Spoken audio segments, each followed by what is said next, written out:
Hi friends, எல்லாரும் எப்படி இருக்கீங்க? சவுதி அரேபியாவில் வேலை செய்யும் நண்பர்களுக்கு சில முக்கியமான தகவல்லாம் நம்ம சொல்லலாம்.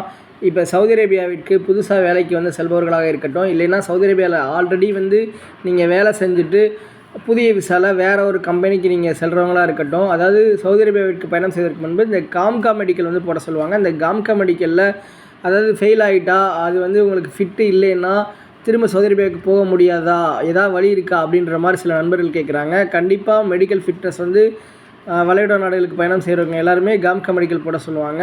ஸோ அதில் நீங்கள் ஃபிட் ஆகிறது ரொம்ப அவசியம். ஃபிட் ஆகலைன்னா ரீமெடிக்கல் போட சொல்லுவாங்க. ஸோ அது கிளியர் ஆனால் தான் போக முடியும்.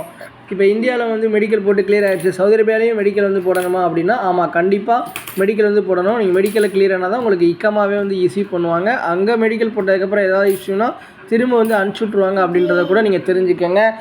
அதே மாதிரி இப்போ சவுதி அரேபியாவில் வாகன ஓட்டுநர்களுடைய விதிமுறைகள்லாம் பின்பற்றணும். உதாரணத்துக்கு இப்போ நீங்கள் எங்கேயாவது ஒரு இடத்துல கார் பார்க் பண்ணுறீங்க அப்படின்னா உங்களுடைய இன்ஜின்ஸ் நீங்கள் ஆஃப் பண்ணாமையோ இல்லைனா டோரெல்லாம் நீங்கள் திறந்து வச்சுட்டு அப்படியே நீங்கள் வெளியில் எங்கேயாவது சென்றாலோ, இல்லை இப்போ சப்போஸ் மொபைல் பேசிட்டு நீங்கள் வாகனம் ஓட்டினாலோ அந்த போக்குவரத்து விதிமுறைகளை பின்பற்ற தவறினால் உங்களுக்கு அபராதம், அதாவது 100 முதல் 150 ரியால், அதிகமான ரியால் கூட அபராதம் விதிக்கப்படும் அப்படின்றத தெரிஞ்சுக்கோங்க.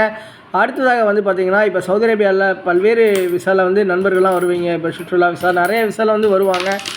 அதாவது பொதுவாகவே வெளிநாட்டவர்கள் அவங்களுடைய விசா காலம் முடிவு அடைவதற்கு முன்பே பார்த்திங்கன்னா நாட்டை விட்டு வெளியேறியாகணும்.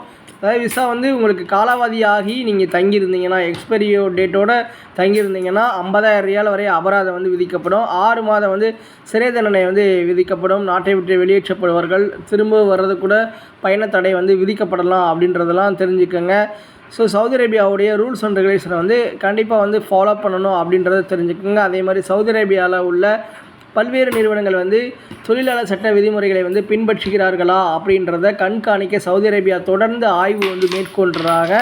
இந்த தொழிலாளர் விதிமுறைகளை பின்பற்ற தவறாத நிறுவனங்களுக்கு அதாவது தவறும் நிறுவனங்கள் யாரெல்லாம் தொழிலாளர் விதிமுறையை பின்பற்றாமல் இருக்காங்களோ, இப்போ உதாரணத்துக்கு ஒரு வெளிநாட்டு தொழிலாளர்களை வேலைக்கு அமர்த்துறாங்கன்னா அவங்களுக்கு தங்கும் இட வசதி, அவங்களுக்கு போதுமான சுகாதார வசதிகளை ஏற்படுத்தி தரணும். அதே மாதிரி இப்போ சம்பளங்கள்லாம் மாதம் கரெக்டாக கொடுக்க வேணும். ஸோ ஊதிய பாதுகாப்பு சட்டத்தின்படி சம்பளங்கள் சரியான முறையில் தராத நிறுவனங்கள் மீதுலாம் தொடர்ந்து கண்காணிக்கப்பட்டு அவங்க மீது நடவடிக்கை எடுத்துகிட்டு வர்றாங்க. ஸோ இந்த மாதிரி அதாவது இப்போ ஒரு நிறுவனம் ஒரு விதிமுறை மீறல்களில் ஈடுபடுறாங்க, அதை சரி பண்ணாமல் திரும்ப அதே விதிமுறை மீறல்களில் ஒரு நிறுவனம் தொடர்ந்து ஈடுபட்டால் ஸோ அந்த நிறுவனத்துடைய லைசன்ஸ் கூட நிறுத்தப்படும் அப்படின்ற மாதிரிலாம் சொல்கிறாங்க. ஸோ அதனால் எப்பயுமே ஒருத்தவங்க புதுசாக வேலைக்கு வராங்கன்னா ஸோ அந்த நிறுவனத்தை பற்றி நன்கு அலசி ஆராய்ந்து ஸோ அந்த நிறுவனத்துக்கு பணிபுரிவது ரொம்ப ரொம்ப அவசியம். சவுதி அரேபியாவில் ஆயில் அண்ட் கேஸ் பெட்ரோகெமிக்கல் இண்டஸ்ட்ரியில் நிறைய வேலை வாய்ப்புகள் தொடர்ந்து அதிகரித்து கொண்டே இருக்கிறது. நிறைய பேர் அந்த ஆயில் அண்ட் கேஸ் பெட்ரோகெமிக்கலில் நல்ல சம்பளத்தோட வேலை செஞ்சு கொண்டு தான் இருக்கிறாங்க. உங்களுக்கு சவுதி அரேபியாவில் உள்ள அந்த oil and gas petrochemical industry உடைய அந்த நிலவரங்கள்லாம் உங்களுக்கு தெரியுமா? உங்கள் உறவினர்கள் இல்லை உங்களுடைய ஃப்ரெண்ட்ஸ் அந்த மாதிரி அந்த சர்க்கிளில் அந்த நிறுவனத்திலலாம் வேலை செய்கிறாங்களா அப்படின்றத மறக்காமல் கமெண்ட் செக்ஷனில் பதிவு பண்ணுங்கள். நிறைய வேலைவாய்ப்புகள் தொடர்ந்து வளைகுடா நாடுகளில் ஆயில் அண்ட் கேஸ் பெட்ரோகெமிக்கலில் இருக்கிறது அப்படின்றதையும் நீங்கள் தெரிஞ்சுக்கணும் அப்படின்றத தெரிஞ்சுக்கோங்க. சவுதி அரேபியாவுடைய கிழக்கு மாகாண நகரமான ஜுபைலில் பார்த்திங்கன்னா இப்போ ரீசெண்டாக நைட் நிலநடுக்கம் இருந்திருக்கு. நிறைய மக்கள் இதில் உணர்ந்திருக்கிறதாகவும் சொல்கிறாங்க. ரெக்டர் அளவுகளில் 4.4 இது பதிவு ஆகிருக்கு அப்படின்றத புவியியல் ஆய்வுடைய செய்தி தொடர்பாளர்கள் தெரிவிச்சிருக்கிறாங்க. அதே மாதிரி இப்போ சவுதியில் நிலநடுக்கம் ஏற்பட்ட நேரத்திலேயே யூஏஇயில், அதாவது யுனைடெட் அரபு எமிரேட்ஸ்லேயும் நிலநடுக்கம் ஏற்பட்டது. அதை மக்கள் உணர்ந்ததாகவும் சொல்கிறாங்க அப்படின்றதையும் தெரிஞ்சுக்கங்க.